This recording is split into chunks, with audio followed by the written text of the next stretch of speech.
Welcome to the Landing Strip with Nick Lynham and Mikey Garcia, presented by From Financial.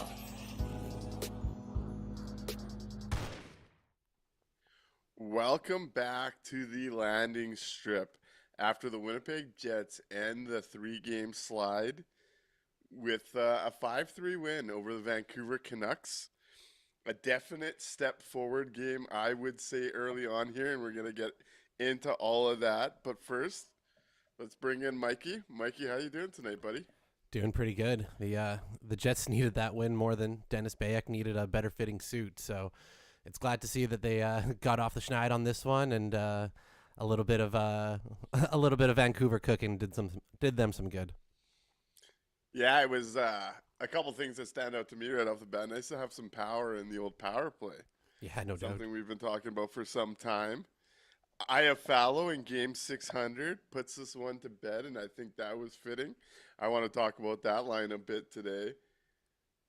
But Mikey, what is your big takeaway from the Winnipeg Jets versus the Vancouver Canucks? It was it felt like a polar opposite of the last game a little bit, where if you wanted to see exactly how to beat the Jets in the look at the last game that they played, and if you wanted to see how the Jets can go out there and maybe not play their very best game but still come out with a win, this is the one to look at. So not a lot of you're not going to take this one all the way to the end of the year and go, wow, that was the Jets' best game, but it's just nice to see the power play finally getting some traction. Good to see some secondary scoring. They finally are starting to, hopefully move in the right direction. All the little things we've been looking at as being deficiencies lately, they were able to take a step in the right direction. So I'm happy about that and happy they got the 2 points. Yes, as Gilbert Marion put it over on YouTube, not great, but improving. Lowry's line is better with Iafallo over Appleton now. If Perfetti and Taves can be a second line we need, ... Over on Twitch, as usual, Choices TK sends in some big thoughts. A good start, then a shaky middle, but a good response in the first period. I'm guessing he meant third period. 37 made some key saves to keep it close. Still a lot more open ice and easy scoring chances than usual from this Jets team. Last year, Hellbuck was good when he had to be. Defense made a lot of nights boring. This year, he has had to be good, or the Jets would be toward the bottom of the standings. Nice to see the scoring spread across the lineup. A much-needed win to stop the slide. 54 can't get back soon enough. And we got a little update there we'll get into as this show goes on. But my big takeaway, nice to get some specialty team scoring. 2 goals from that power play unit makes a big difference on this night. Josh Morrissey, what a run he's been on. I believe it was 14 points in his last 9 games. Of the 7 goals on this road trip, he's in on 5 of them now. Quite the run for the future Olympian, and maybe he's springboarding into a Norris conversation with his play of late. But my big takeaway, getting some offense across the lineup today. First goal of the game, you get it from Taves on a Morrissey play from the point. He doesn't get a point on it, but Vlad Nemestikov gets the whole thing going on the forecheck. You get some offense out of the Lowry line twice today with the empty netter and the Nino Niederreiter goal, in which Alex Iafallo gets in on the forecheck, wins the battle, gets it to Lowry, who finds Nino back door. And then your power play comes up with the big guys in this one. Nice to get some scoring from around the lineup, and we know this team needs it. Scoring's been the issue of late. They put up 5 goals, including the empty netter tonight. That's my big takeaway. Nice to see this team put some offense together across the lineup. Yeah, it's what they needed. They can't rely only on the top line to be putting the puck in the net every night. And on Morrissey, he's at a point per game right now, 16 points in 16 games. Only Cale Makar's above him for NHL defenseman in terms of points. Takes the place of 4th place on the Jets all-time assist board now as well. Passes Brian Little. It's been an absolute incredible start to the season for Morrissey. Last couple seasons in general for Morrissey. And the secondary scoring we talk a lot about is the middle six. Secondary scoring is also, your defense group, right? As much offense as you can get chipped in from those guys is a huge bonus and something that, the Jets can feast on right now with Morrissey going ham. Yeah, let's start here because I wanted to go here today. Caitlin says most teams, even contenders, would kill to be able to put out a third line of Niederreiter, Lowry, Iafallo. If they could play like this consistently, they're going to cause problems because one of my takeaways watching this game today is how annoyed I would be on the other side of Alex Iafallo, Nino Niederreiter, and Adam Lowry when they get playing on their toes and tilting the ice the other way. Gave up a couple big opportunities in this one that you'll see distorted in the numbers a little bit, but I thought this was a game where they were really grabbing the Jets and having them come on their back at 5-on-5.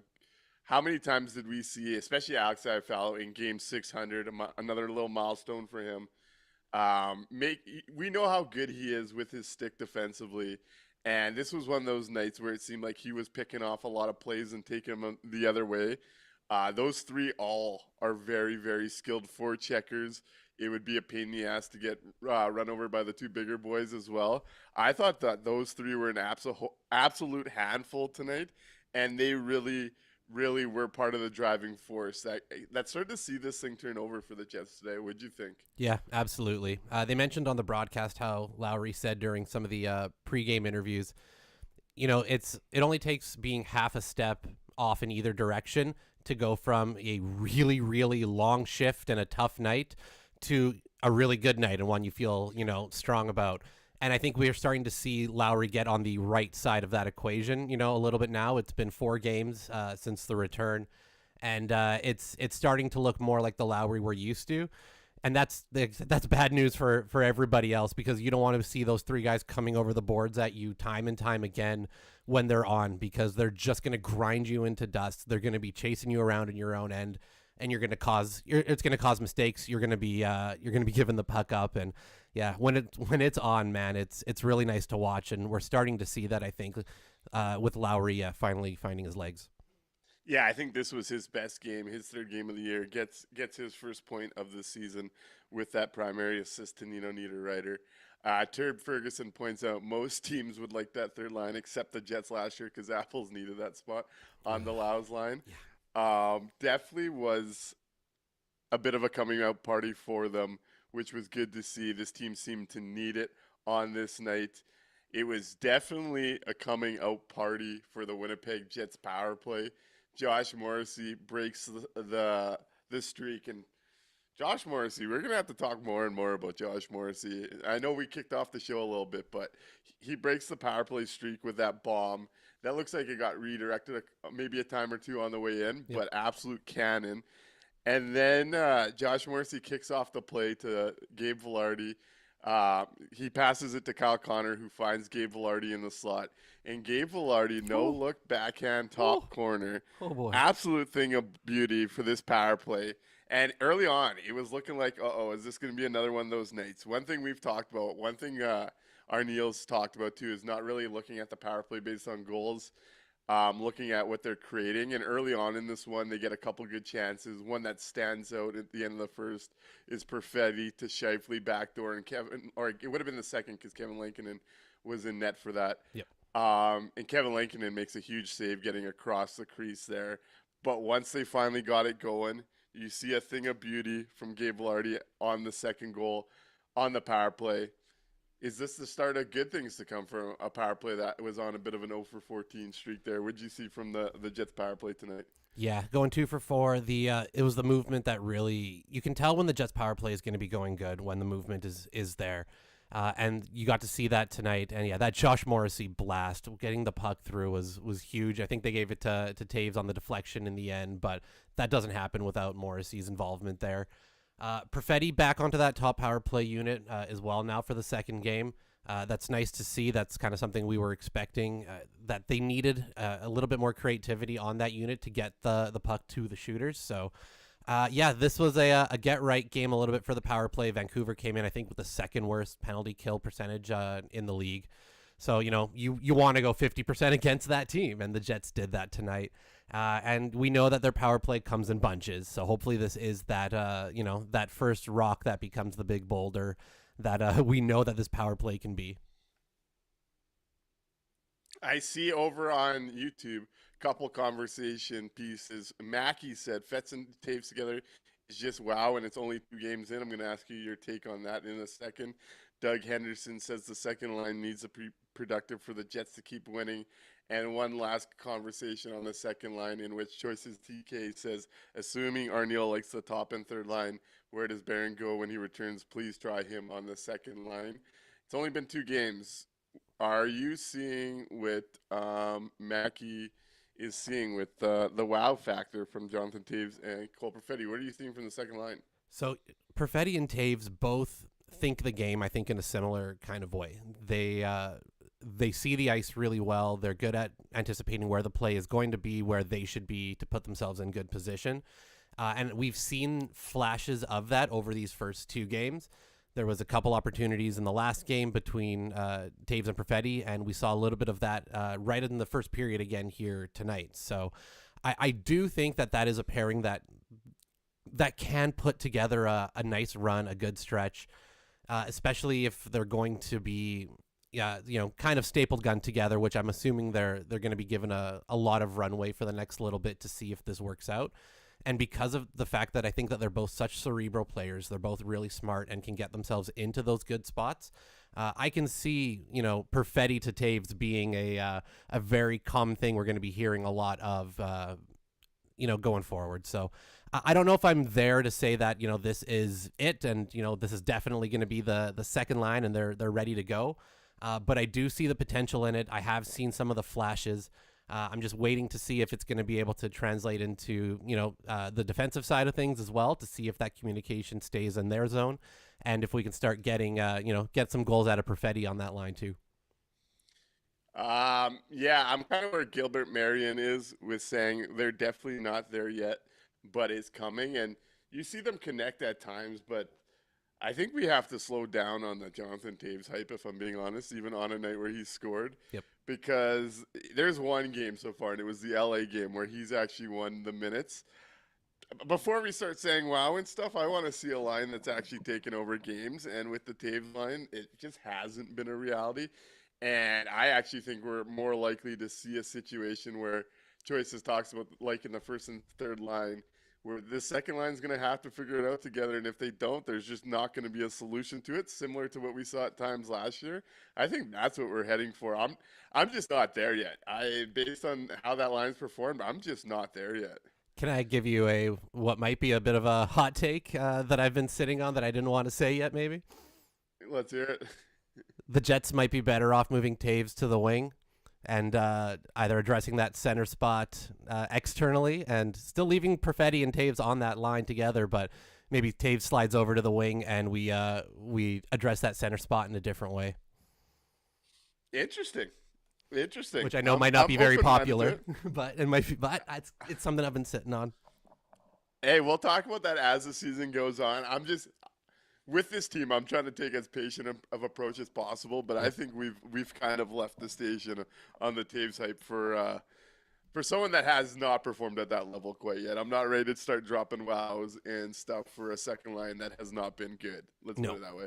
That has not been dominant, right? Like you still want your second line to be pretty close to your first line in terms of winning their minutes, going out, putting on offensive pressure.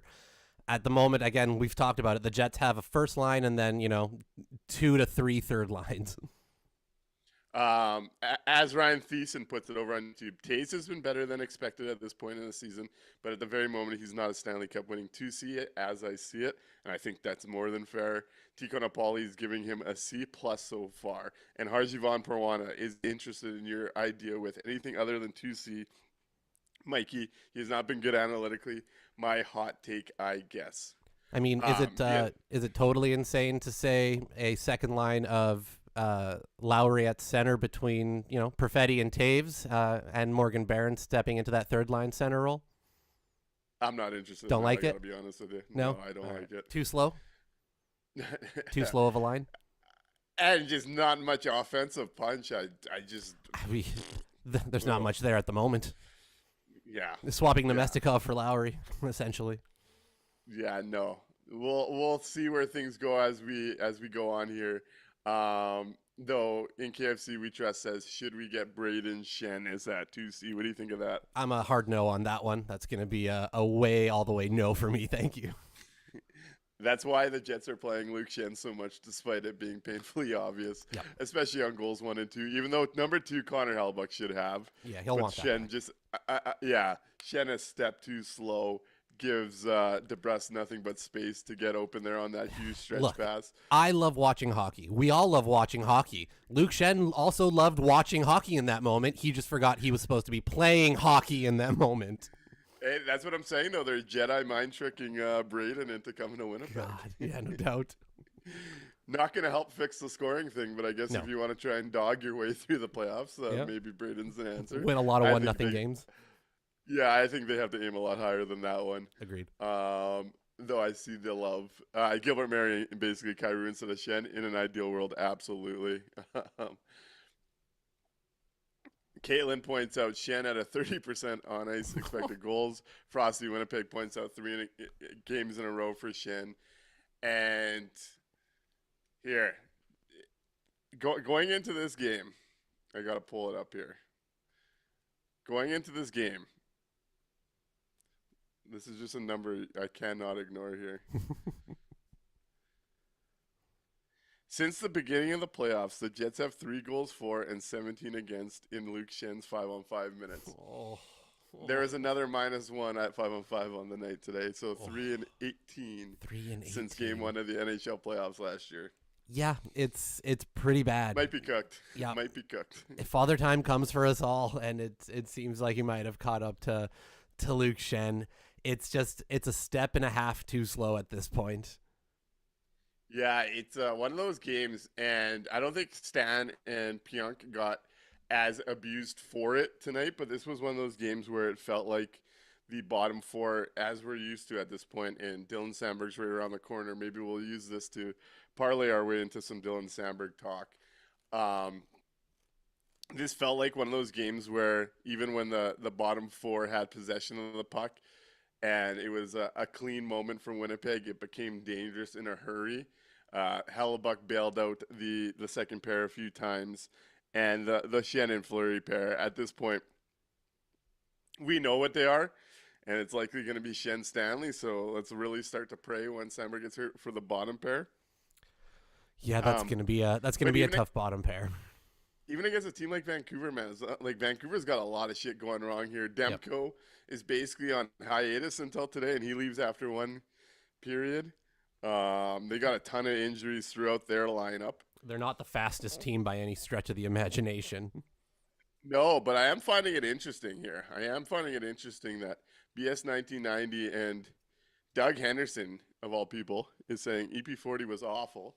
I mean, the guy had 2 assists and outshot the Jets' top 2 lines 20-13 at 5-on-5, his line. Yep. I thought EP40 was pretty strong in this one, to be completely honest. And I'm having trouble hearing from Stanley fans that someone else is awful, but we'll leave that for another day.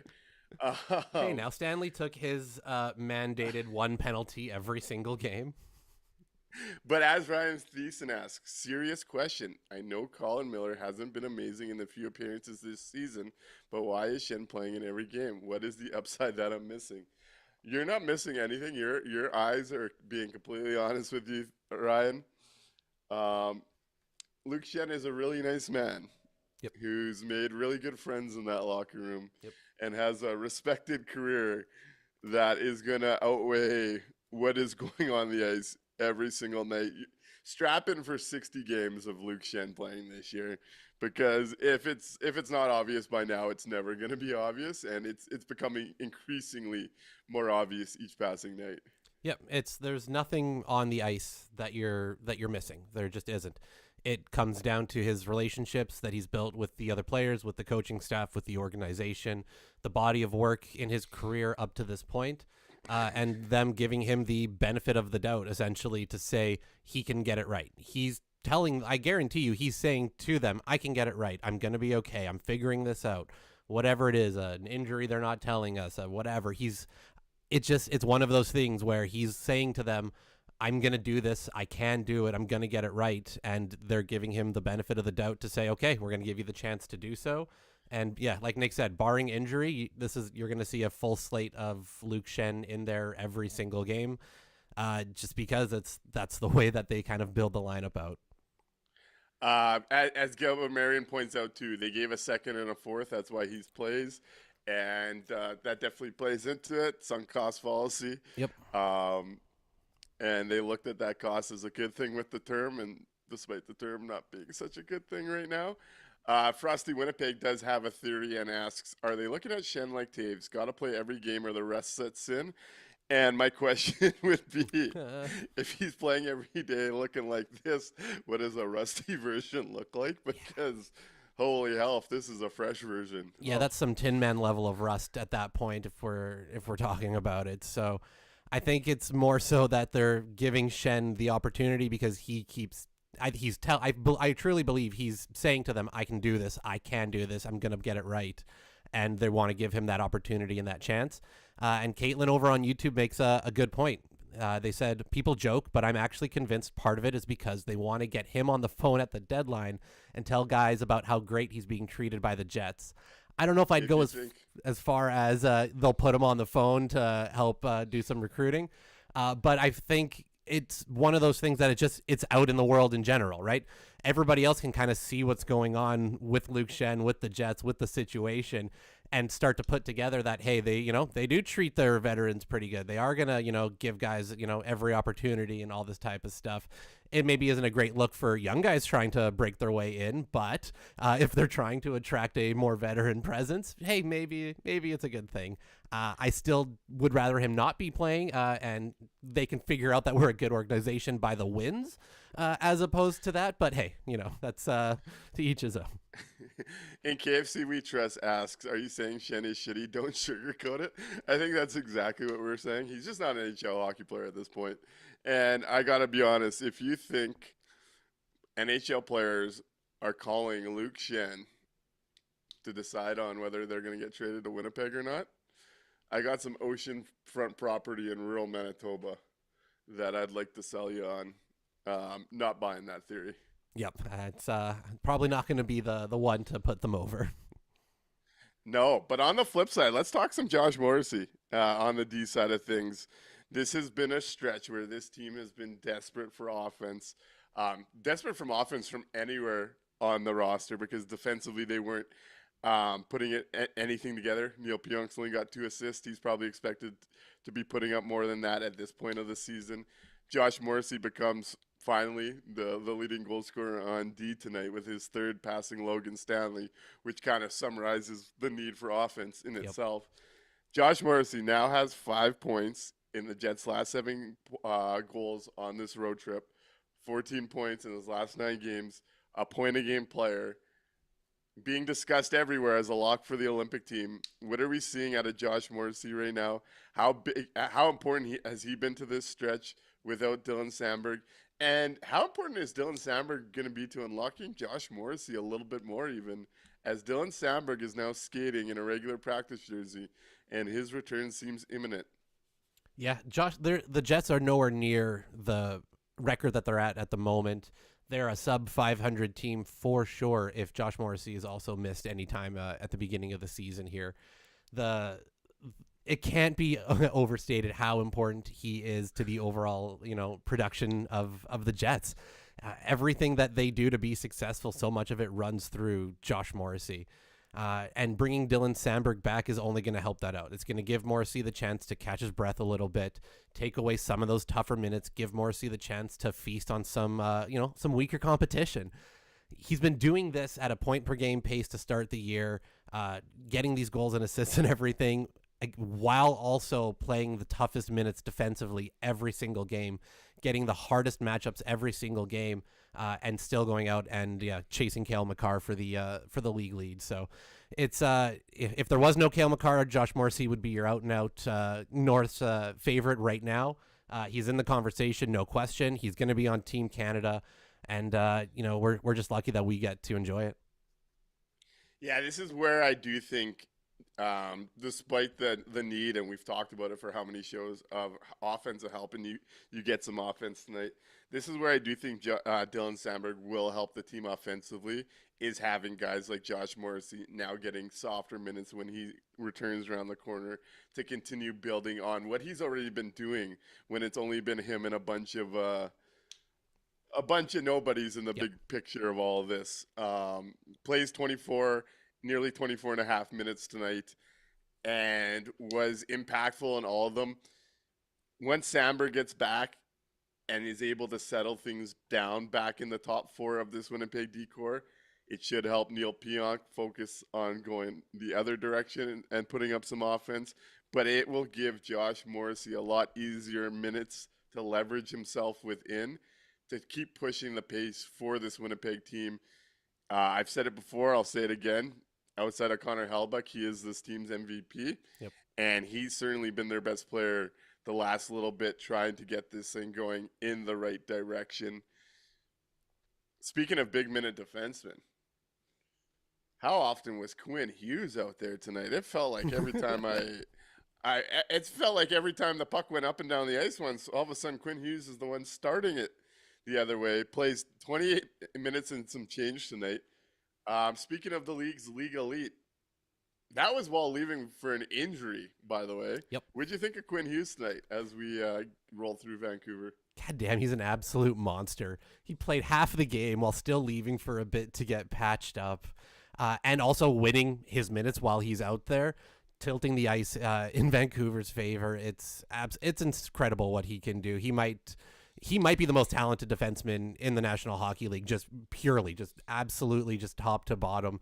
He's what you would build if you were building a defenseman, in my opinion. So I love getting to watch Quinn Hughes any chance we get. And I was always hoping things would have gotten too contentious for him in Vancouver and we could have pried him away. Oh, he's leaving Vancouver, but it's not to Winnipeg. But Not to Winnipeg. He's going to New Jersey either this deadline, this summer, or the next deadline. Probably next, depending how dumbly they want to play this.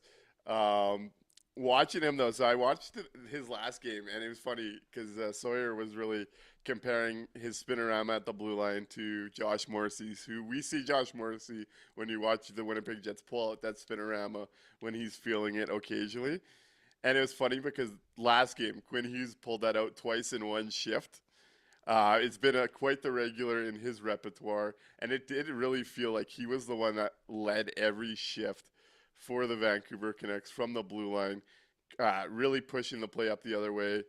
He's kind of talked about with the condensed schedule that it's not great for him to be playing so much minutes, and we see him leave injured on that hooking call on Mark Scheifele. Maybe a little bit of an Olympic preview. Yep.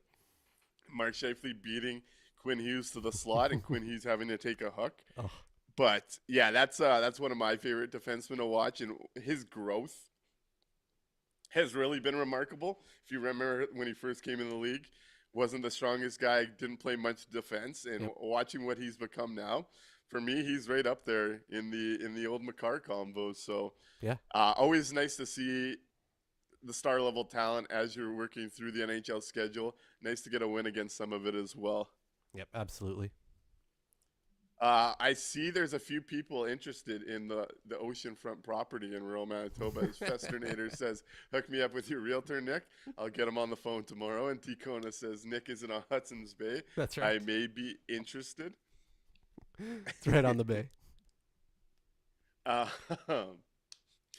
Yeah. Harjivan Parwana on the topic of Sandberg and Morris. He says Sandberg is the third most important Jet, the Harley to Heiskanen. I like that comparison. Yep. Choices TK says Hughes is better than Makar, McKinnon, Merchant, and there's more truth to that. There's an argument to be made there. The power play production that Makar depends on is pretty crazy. Yep. Pretty crazy. Over on Twitch, it looks like D-Labs and Choices. We're talking a couple potential centers. You're talking about 2C. Does Nashville have anyone that upgrades the Jets? Saw an article today that stated the Preds are in a toxic situation and need to make a move. In which Choices TK says Forsberg, but doubt they move him. O'Reilly at C. You want to finally answer the 2C question for a fucking couple of years? Ryan O'Reilly would do that.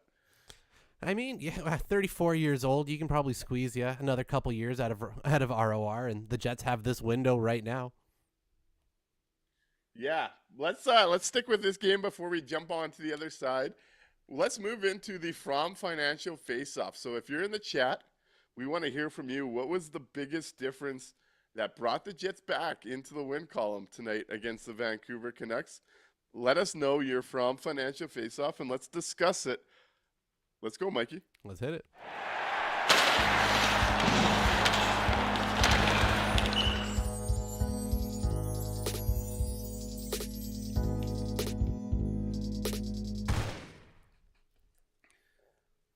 Right on.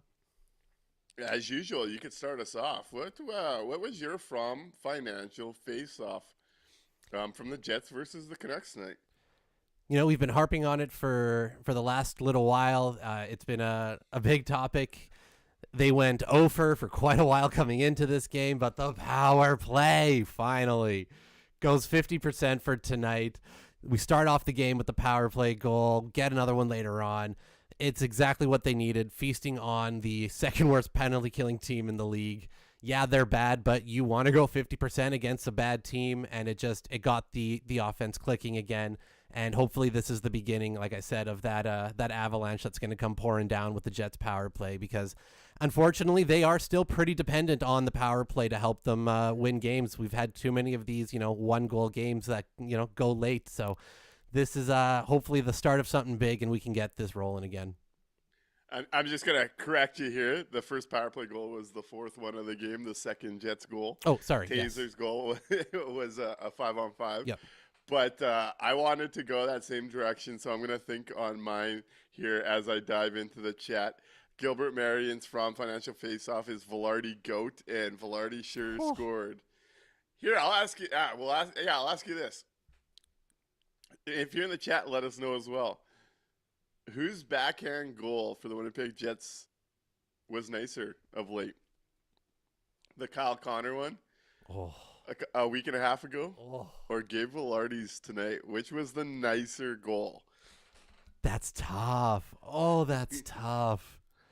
I think, and I this might not be the popular answer, but I think Connor's was still, I think I like that one better with the speed coming across with it. The Velarde one was just so unexpected, so incredible. It was shocking how cool that was. But I'm gonna say KFC, even though I think people might like the tonight one better. Yeah, it looks like that's the popular choice with Turd and T Kona over on YouTube. Let's get back to the From Financial Faceoffs. D-Lab says Helly save on DeBrusque. That kept us at 3-2 game and didn't spin the Jets out. Yep. That comes on a 3-on-2 against Stanley and Pionk, and Helly makes the big pad save. I like that pick. If they tie the game up there, who's to say what the rest of that game looks like? Choices TK's From Financial Faceoff over on Twitch is the response after going down 2-1 in the first period. Yeah. That first period was a bit of a wacky one. I was looking after that first, says, is this going to be one of those games where just a bunch of dumb shit happens and it's a 7-6 game?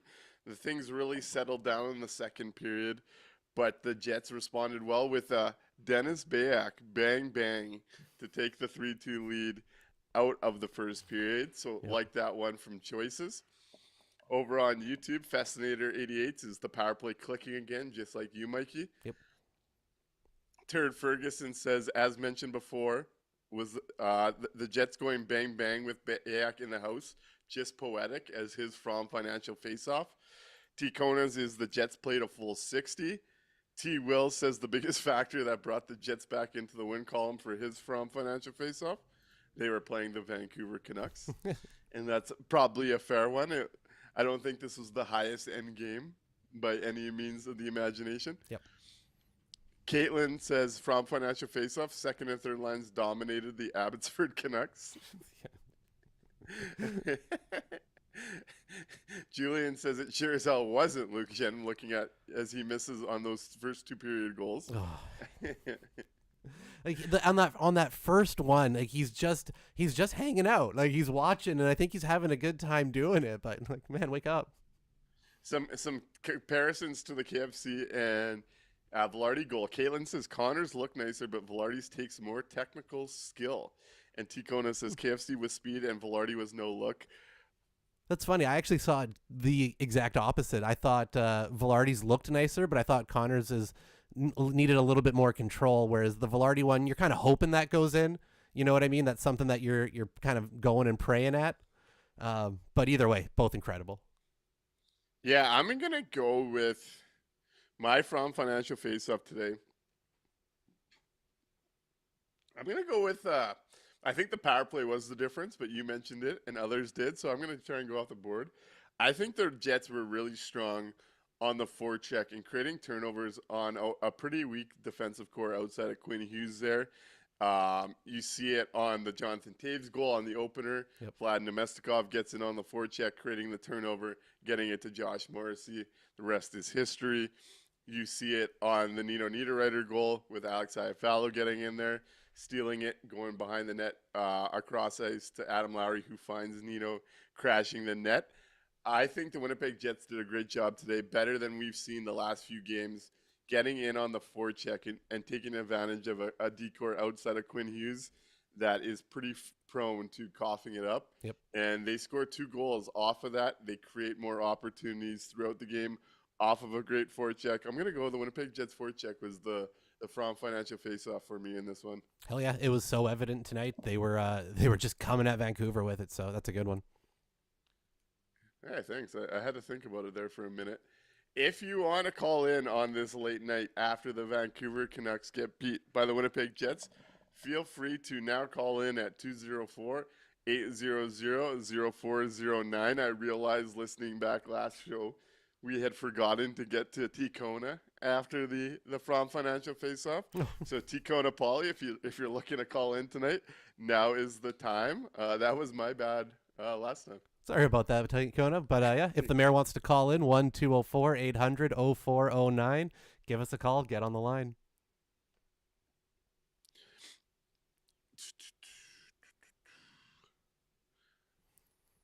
So with Gustav Nyquist also on the verge of coming back, there was a little bit of discussion on the YouTube chat here. Where do you think Nyquist is going to slide in? Is he going to be kicking Nemestikov out of his spot on the second line? Is he going to be kicking Iafallo out of his place on the third? Or is he going to be a fourth line winger for Parker Ford? That's a good question. That is a good question. I would. So far, Nemestikov's been the best winger Taves has played with as far as like chemistry goes. Correct. And we know that they want Perfetti to go there. Yep. So I imagine they keep that together.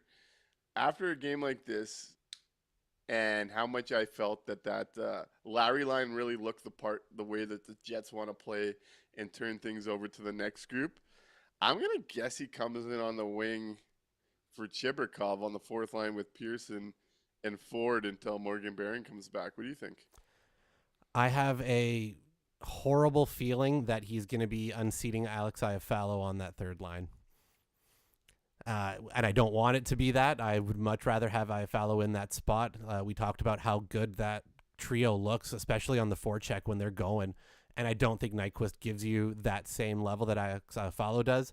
You know, if this was 5 to 7 years ago, Gustav Nyquist, you could say, yeah, but you're going to get some extra offense out of them. You know, give them a trigger man maybe on that line. I just don't think he has that in his game left over anymore. I don't know if there's much of that in the tank. And I like the trio that we have playing there. So I would prefer them to do exactly what you said, play him on the fourth line, swapping out Chibrikov alongside Parker Ford and probably Tanner Pearson. But I have a weird sneaking suspicion that he's going to be slotting in and Iafallo is going to get dumped to the fourth line like he was last year. Could see it. T-Kona Pauly says 3N line Bay, which was the Niederreiter, Nyquist, and Nemestikov. Yeah, now that's all wingers line. Now, so. Yeah, that is all wingers now, but I like the 3N line when we saw them together. Yeah, they had some chemistry. Gilbert Marion says trade him, in which no one's going to as we get towards the deadline, I will probably be including Nyquist as a cap aspect of trades. I think he makes the most sense, being he's a rental on a $3 million deal. Yep. If the Jets want to go swinging, that's a very, very easy one, especially with this new playoff cap. It's going to be fascinating how trades really look this year. We know that the Jets are banking cap space, but we also got to keep in the back of our mind that new playoff rules. Yep. D-Labs guesses Nyquist will end up on the fourth line, and Choices TK says if Shen is any indication, right back to the second line. Yep. Which Gilbert Marion points out the original thought early on was Nyquist, Tays, Perfetti, which we could see there. I imagine this middle six, bottom nine, unless they're willing to split up the top line at any point of time, I imagine there's going to be a lot of jumbling. This was another one where I didn't love the top line in the D zone, but I thought as the game went on, they got better at creating the other way. I thought Liz made a really good point actually on Twitter tonight as to something I was describing last show she pointed out how good and how strong like the top line is when they're they're battling along the boards and looking to create offense in the O zone. And then on the D zone, it's just the complete opposite, and it feels very passive and soft at times. We really need that group to give a shit back there. Yep. And I was getting a little frustrated through the midway point of this game, but I thought they answered well in the third. But this hasn't been a banner trip for them in that regard. Do you think that'll ever come into play this year where we look at if the bottom nine continues to be a consistently inconsistent offensive group? Do you think we ever get a look at potentially splitting from the top three so that they can get offense down the lineup? For any meaningful or long amount of time, no. They may do it in the middle of a game to send a message. They may do it in the game to, balance out some ice time or whatever. But no, I don't think they are even considering breaking up that top line to address any of the scoring below. I think they are hoping that just the sheer act of getting healthy bodies back is going to help right that ship. And I think they are kind of content to have the top line be the quote unquote, bulk of the offense, and then kind of grind it out below that. And just, if you can catch an extra piece of some goals here and there, they're happy to do it. But I don't think they're even considering breaking up that top line, unless something drastic happens, but they fall right out of the playoffs or something. But nah, I don't think so. Joyce's DK says, no, is this your first rodeo? Hey, I'm just a guy. We got to have these combos. We're just asking questions. Got to present some ideas sometimes. You ready for a phone call? Let's do it. Right on. We've got your average Jets fan. Hey there, you're on the landing strip. What would you like to talk about? Hey, how are you guys doing? We're doing good. Doing pretty good, buddy. Wonderful. How you doing? Good. I'm really happy to be calling in for the first time this year. It's your average Jets fan. Happy that you guys are thugging it out late night, almost 1 a.m. Mm-hmm. Oh yeah, we're here. I'm ready for bed. All right, guys. So I wasn't able to watch all of the not LA, but the Sharks and the Ducks game, but was able to watch a fair bit. And my prevailing takeaway is that the Jets have two main issues right now that I wanted to dive a little deeper into. Would you guys be okay with that? Let's do it. Let's dive in, buddy. That's what this show's all about. I appreciate it. Okay, so the first is that the Ducks and the Sharks, they're both rebuilding teams. They're both young teams. They're making mistakes. But the two things that they do have are skill and lots of foot speed. And I think that we saw that as compared to last year, where the Jets system would be able to hold up and stop the cracks from allowing the dam to break down per se, we see that's a really strong issue this year. The second one being that the Jets are, for lack of a better term, a one-line team at the moment, and it's really just the Scheifele, Velarde, Connor line. And I think that I think that they can tackle this. They could tackle both issues in one main way. And I think it's that they need to break out of their the line of thought that they had for years, which is that every line only has one main job. And if they do that, that's enough. I think the biggest example that I can kind of give for that is that the Jets' third line has always been thought of to be the Lowry shutdown line, where I think what they need to do is build four lines that can score and that can go play Jets hockey for 60 minutes out of the game, so that we're not relying on like a Scheifele, Connor, Velarde to go score 2 goals a game collectively, whereas like, hey, we have Lowry, Perfetti on the second line, we have Vlad, Iafallo, and like Morgan Barron on the third line. They might be able to chip in. And then we have like either a Lambert or a Chibrikov scattered in. They might be able to provide some depth scoring. I think that's one big way that they could overcome it. On the back end, we know that Luke Shen is he's cooked, for lack of a better term. I think Elias Salamonson should bring reps in. But, that's a long extended rant for you gentlemen. And I think breaking out of that line of thinking is probably our best shot at overcoming our deficiencies right now, because as we learned from last year, we're not allowed to think about the deadline anymore. Yep. I don't buy that we've learned that lesson yet. I think it was a 1 year demoralizing. It's hurt us thing. I'm not buying that moving forward. I'm still optimistic they go swinging. Nick's But ready to get Mikey, hurt again. yes, Oh Mikey, my I want you God. to address your average Jets fans' two big thoughts first, and then I got some thoughts on this topic, especially the second point number two. I think really plays into what I've seen become a problem at playoff time. So I can't wait to dive in. Mikey, I'll let you start though. I'm starting at point number 3, and that is do not get tricked by being Lucy and Charlie Brown with the football.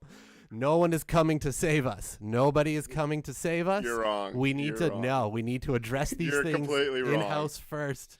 We can't completely look wrong. to it. We can't because it could happen again. We could You're get the rug completely pulled wrong. again. It's tough. You know what I mean? It's tough to make those deals. It's not an easy thing to make a big trade at the deadline, especially in recent years.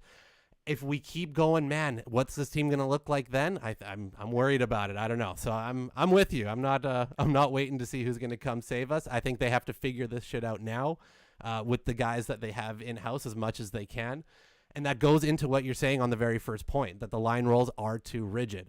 You can't just be looking at Adam Lowry and that line as just a third line shutdown line. There's way more that Lowry can provide to you than just that role in those limited minutes. But they do feel dead set on that, keeping him in that type of role. They want that Taves line to turn into an offensive line, and they're going to keep playing them at 5-on-5. It seems more minutes most nights than that Lowry line. And they're going to stick with these, very rigid roles on each one of those spots. I agree. They should be willing to kind of work around it a little bit more, maybe break things up. They're never going to break up that top line, but in a perfect world, you would see if you can maybe spread out some of that scoring between your top two lines even a little bit while you're trying to figure this out. But the Jets seem really, really hesitant to do that now for multiple seasons, so I don't see it changing. I think they're going to be sticking to it. And when it comes to Luke Shen, that's, for lack of a better term, he's cooked. It's the foot speed isn't there, the processing speed isn't there, the physicality, which was the thing that like, well, at least he's still crushing guys. That's not really there right now either. So outside of the the leadership, the camaraderie, the good vibes, the Matt Hendricks award, I don't know what he's going to be providing to you on the ice. I don't see it either. But again, barring injury, I don't know how that changes. And with the Jets, I think it was Julian asked if any of the other teams are so rigid in keeping that top line together. I just took a quick look. 5-on-5, there's 3 teams that have played about their top line the same amount of minutes: Montreal, Colorado, and the Winnipeg Jets.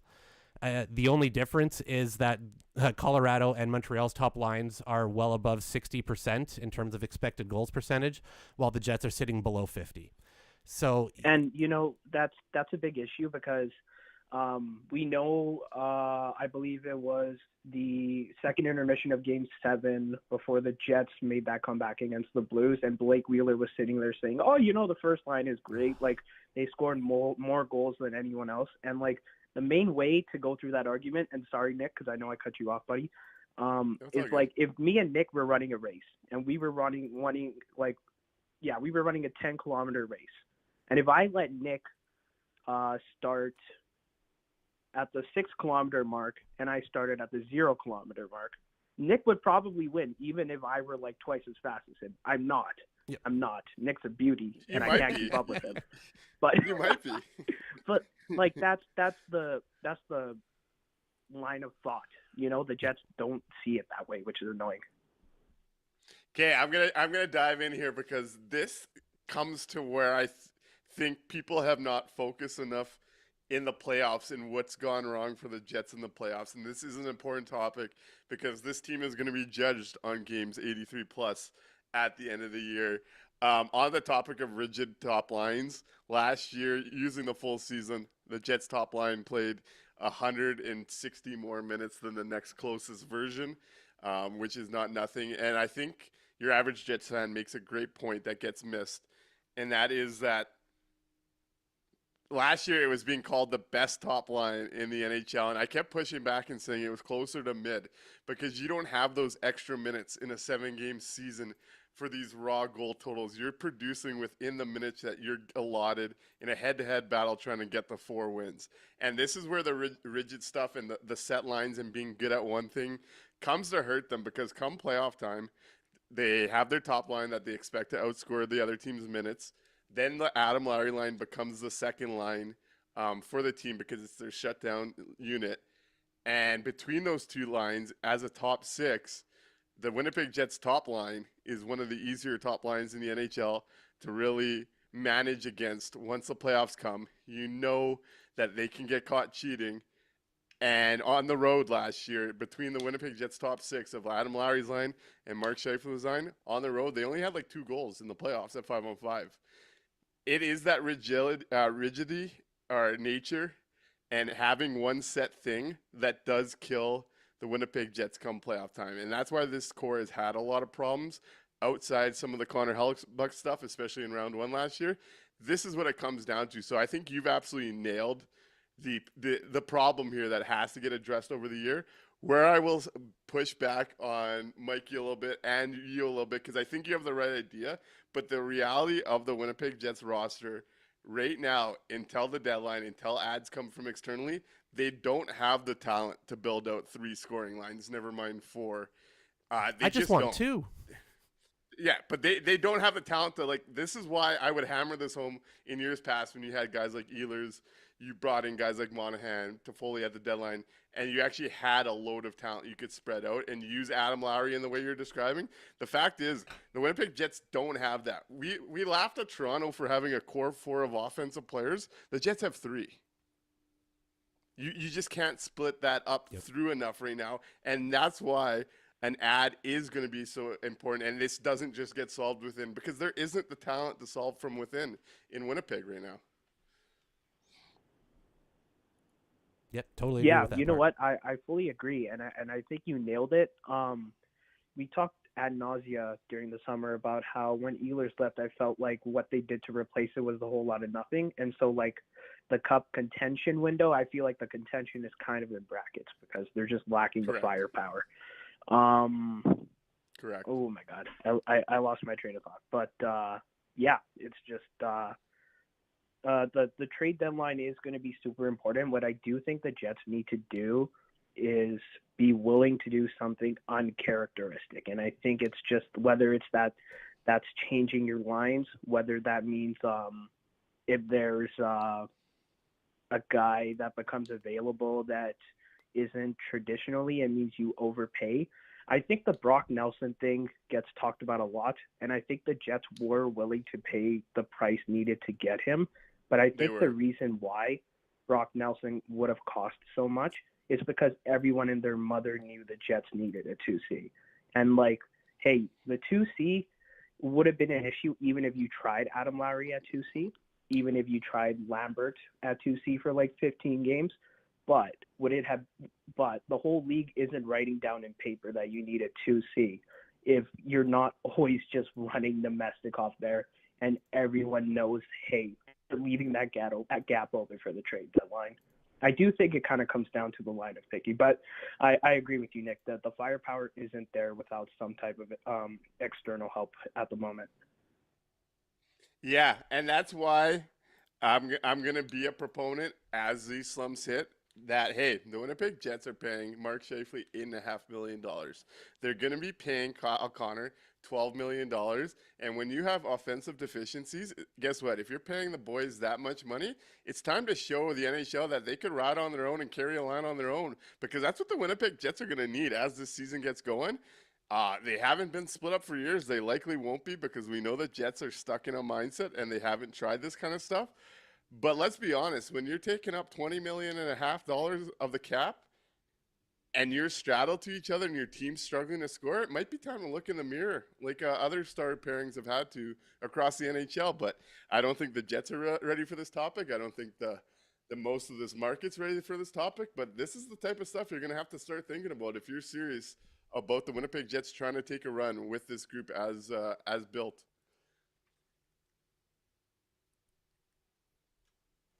100%. And the thing is, like, I do believe Kyle Connor fits the definition of a superstar. And the more that I watch the Calgary Flames just absolutely make me want to tear my eyes out of my sockets, the more I do appreciate the fact that I have a Kyle Connor and a Mark Scheifele to watch. But the reality is that, like, most teams, like Kyle Connor and Mark Scheifele, are not Draisaitl and McDavid. They're not McKinnon and Makar. They're not, we could go down the list. Like, they're not like a Rantanen and Jason Robertson. They might be in that tier, but Mikko Rantanen also, we saw him kind of take our lunch last year too. Yep.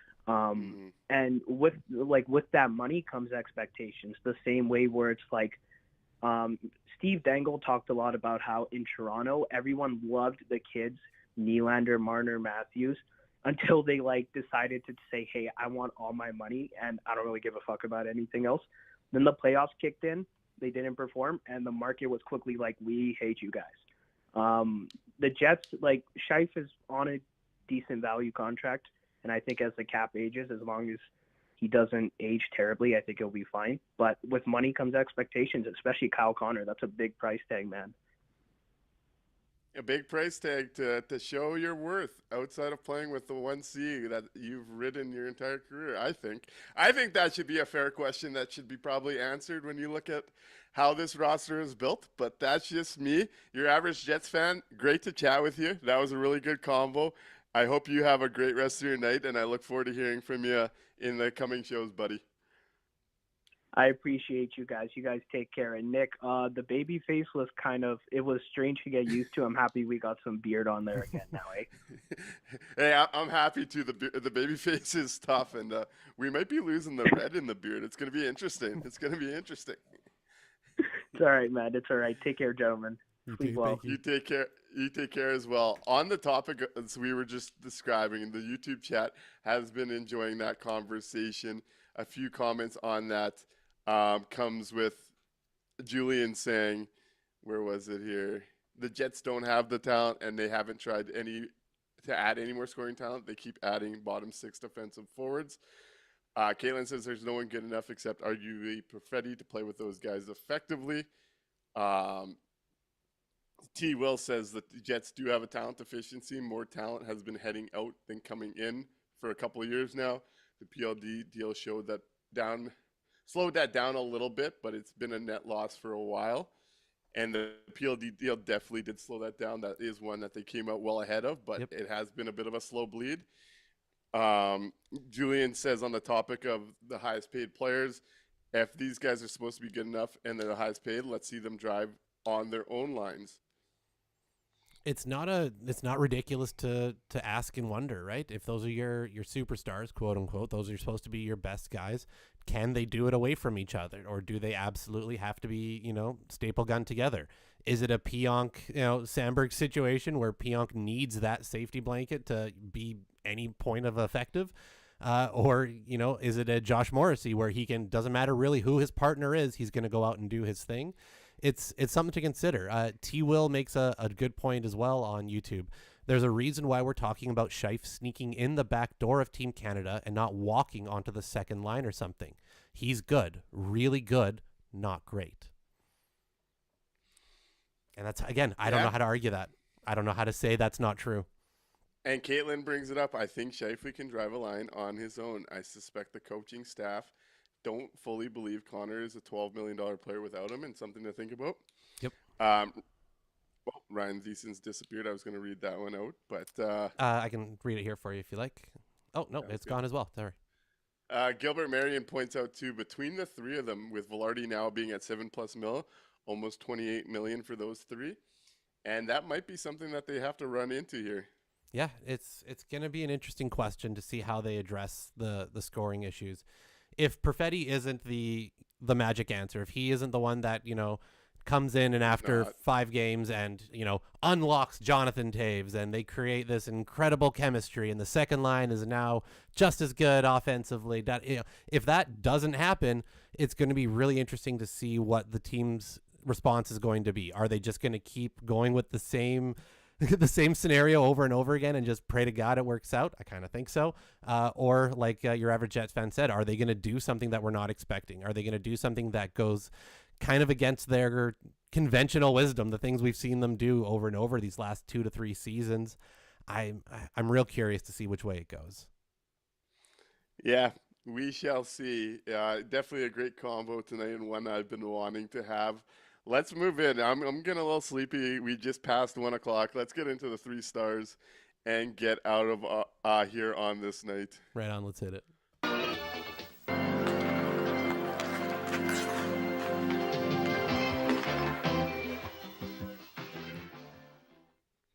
Right on. Let us know your 3 stars in the chat. Mikey, as usual, let's hear yours to start this one off. Right on. So for my 3rd star, I went with AI, Alex Iafallo. 600 games for an undrafted player is a fucking wonderful achievement. He gets his name on the score sheet as well with that empty netter at the end of the game. We really liked his forecheck. We've liked his play on that 3rd line. I think he should get to keep that spot, even with Nyquist coming back. We'll see where things kind of fall. But for tonight, I'm gonna give AI my 3rd star. Number 2, we didn't talk too much about him tonight. We kind of mentioned him a little bit, but I had Connor Hellebuck as my 2nd star. 30 saves on the night. He sits on that puck that's on the goal line that probably you might have crossed the line, but obscures it from the camera because he's a smart motherfucker, and make sure that goal doesn't get put up on the board. So I'm going to go Connor Hellebuck, number 2. And number 1, who else could it be? It's Josh Morrissey. 3 points tonight, 16 points in 16 games to start the season. He moves into 4th place on the Jets' all-time assist list, gets past Brian Little. He's having just an absolutely incredible season. Should be an absolute Norris favorite right now. So give me Josh Morrissey as number 1 star. Ryan's comment came through, so I'm going to touch on that quick. Let's do it. Hot take: the Jets should play Lambert on the 2nd line for an extended period of time and let him play through his mistakes like other younger teams, was what he wanted to add to that conversation. Gilbert Marion had Morrissey, Hellebuck, Iafallo. Tico and Paulie had JMO, Velarde, Sherwood. I like the inclusion of Hellebuck because, we talked about today being a step forward for the team and a better effort than we've seen, but this was still a game that they traded chances with the Vancouver Canucks both ways on this night. So I'm going to go Hellebuck, number 3. I'm going to go Alex Iafallo in game 600 for number 2, and he's almost representing that line in this one, but he seals the deal. He gets on the forecheck for their first goal. He gets the empty netter, and he plays game 600. I'll give Alex Iafallo the 2nd star for the Jets. And number 1 will be Josh Morrissey, 3 points on the night. 5 of the last 7 points for the Winnipeg Jets. Josh Morrissey is that guy for them. Norris-level player. We will be back as this West Coast swing continues to make its way through. When's the next one here? The next game is Thursday. Forgot. Thursday. Yep, we're Thursday night, 9 o'clock against the Kraken. Again, all right, Thursday against the Kraken. We'll see you Thursday night for the Jets vs. Kraken. Thank you for being here this late and being part of the show, being a part of the chat. A lot to discuss. Really love doing this with y'all. We'll see you on Thursday. Right on. Have Good night, yourselves everybody. a good rest of your week. Let's do it.